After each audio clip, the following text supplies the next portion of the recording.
Bienvenue sur Search Baguette, le podcast qui dévore le SEO, le branding, les moteurs de recherche et l'inbound marketing avec une dose de bonne humeur.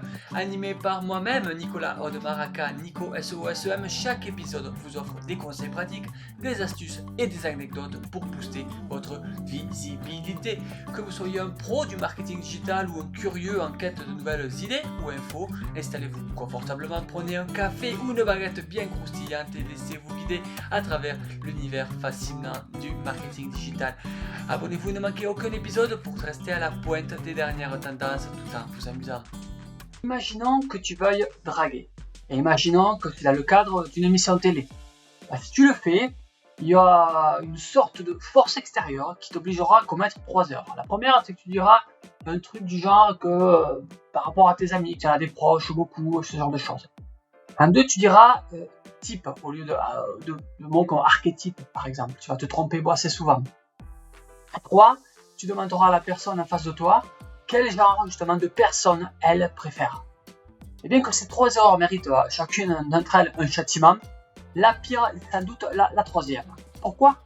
Parce que ce soit pour vendre, pour séduire, pour réussir dans la vie, il y a une chose que tu ne dois jamais faire. C'est poser directement la question à laquelle tu veux une réponse. Pourquoi ? Pour paraître mystérieux ? Eh bien non, parce que l'autre personne n'a pas la moindre idée de la réponse. Je te donne un exemple. Alors, quel genre d'homme te plaît ? Brun et attentionné. Mais ton dernier copain était un bad boy et chauve.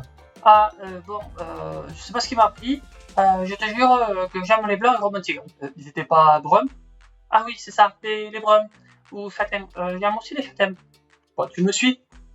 Bien, maintenant, partons au SEO. Imaginons que tu veuilles optimiser ton site pour moteur de recherche, notre but quand on est SEO. Imaginons que même tu te lances dans le SEO sans stratégie claire. Comment ça va se passer ? Tu vas faire 3 erreurs pareilles. Tu diras par exemple que les mots-clés sont le plus important. Ou encore, tu confondras le trafic et les conversions, et même tu utiliseras un symbole rouge. D'accord ? Et 3, tu demanderas à tes utilisateurs quel type de contenu ils préfèrent. Et même si ces 3 erreurs sont graves, la fatale est la troisième, avec symbole rouge. Et pourquoi ? Même chose, parce que pour réussir en SEO, il ne faut jamais demander directement aux utilisateurs ce qu'ils veulent voir sur ton site. Pourquoi ? Parce que c'est pas pour paraître plus malin. Non, c'est parce qu'en réalité, même chose, ils en ont pas la moindre idée. Quel type de contenu tu aimerais voir ? Des tutoriels sur la technologie et les gadgets. Mais les articles que tu visites le plus souvent sur le site, ça parle de recettes véganes. Je sais pas ce qui t'est passé, mais je te jure pour faire le contenu technique. C'était pas les recettes véganes ? Ah oui, c'est ça, les recettes véganes. Ou peut-être du mindfulness. J'aime bien le mindfulness aussi. Tu vois le genre, quoi. Alors maintenant, va poser ces questions à un client potentiel ou internaute désiré sur ton site. Quel contenu recherchez-vous quand vous allez sur Google ? Ou encore, quel est votre plus gros problème en ligne ? Comment pouvons-nous améliorer votre expérience online ? T'imagines ? Moi, je te donne déjà les réponses. Ça va être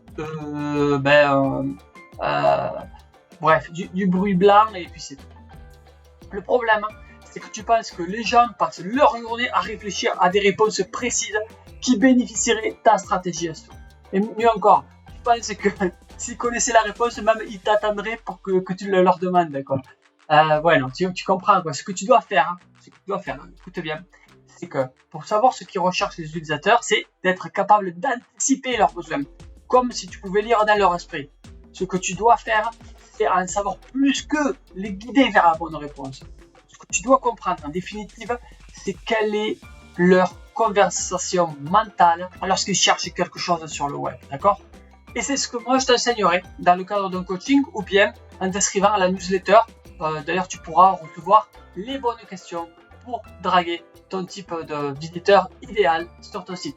Et voilà, c'est déjà la fin de cet épisode. J'espère que tu as pris autant de plaisir à l'écouter que j'ai eu à le préparer. Si tu as aimé, n'hésite pas à le partager. Cet épisode, vas-y, sois généreux. Partage-le avec tes amis, avec tes collègues, même ta famille, même si elle ne comprend pas tout ce que tu lui dis quand tu lui parles. En tout cas, laisse-moi un commentaire pour me dire ce que tu en as pensé. Ça peut m'aider à m'améliorer et à t'offrir du contenu toujours plus pertinent.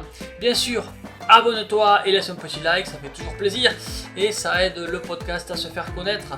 Allez, on se retrouve très vite pour un nouvel épisode de Cherche Baguette qui sera toujours pareil, plein de conseils, d'astuces et de bonne humeur. À bientôt, prenez soin de vous, prenez soin de toi et de ce que tu aimes. Allez, ciao ciao, à plus.